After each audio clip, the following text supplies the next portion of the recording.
There we have the stimulator. That ultimate indexer sure makes a difference in tying that fly. It's a lot easier, isn't it? We're going to move now into dual rotation. Now that may sound kind of like an oxymoron, but it's not. We're going to use the rotating function of the jaws and the rotating function of the vise on a fly that Gary LaFontaine developed called the Wulff. It's a fly that he developed when he first was in the process of discovering things about the light spectrum. But that's for a conversation another day. I'm going to get started today by setting the hook in the vise, and I'll put a thread base starting about the 1/3 point and wrap until we get to the back of the hook, and then come back 1/2 way. Now I've already pre-stacked some mousse for my tail. I'll remove it from the stacker. And first, before we go on, I've got one that's got a broken tip. Let me get rid of that. Okay, now we'll go ahead and tie on the tail. The tail is equal to the length of the hook shank. I'll set it in and then hold it with my left hand while I bind it in place. Wrap to the end of the shank and back to the center of the hook. And let's trim off the waste ends here. And I'll just put those in the trash can. Now I'll wrap forward to the 1/3 position,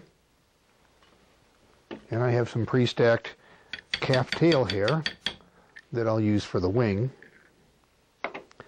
And I don't know about all of you, but for years I had trouble getting my wings, keeping my wings from getting too long when I tied them on. I'd measure like this, set them in position, take a wrap, and I'd look at the wing and it would be too long.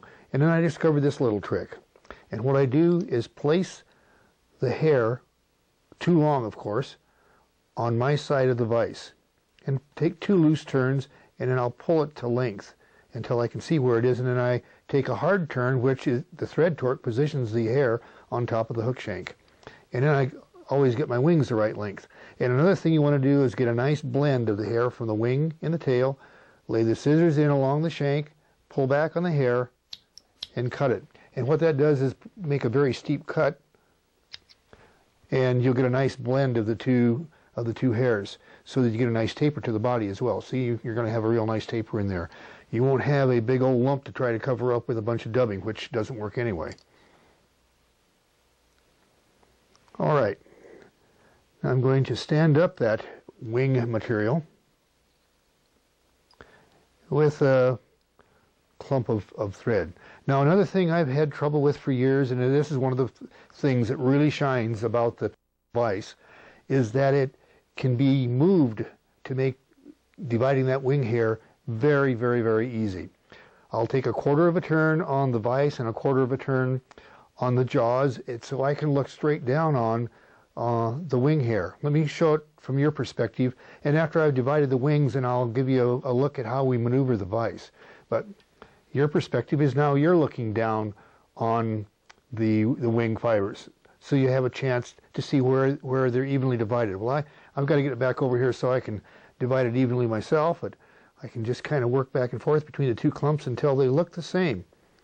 Then I'll take a turn between, and then I'll put the vise back in the regular position so I can continue figure eighting between those wings. Now I'm going to wrap the offside wing in the regular manner, just keeping the vise in its regular position.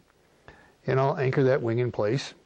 Now here's something that really makes it easy, is you'll rotate the jaws, not the vise, but the jaws, just a partial turn, and boy, it sure makes putting a post on that near side wing a real snap.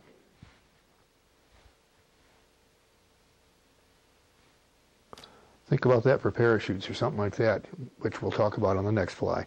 Okay, now, let me show you the process that we go through in looking at the winging material after we've got them divided. First off, I grab the vise in the area where the cam joins the jaw assembly. And if I just pull on that, I'll pull the vise about 1/4 of a turn to me, and I'll rotate the jaws at the same time, and it allows me to look straight down on the wings. If I reverse the process and go the other way so you can see,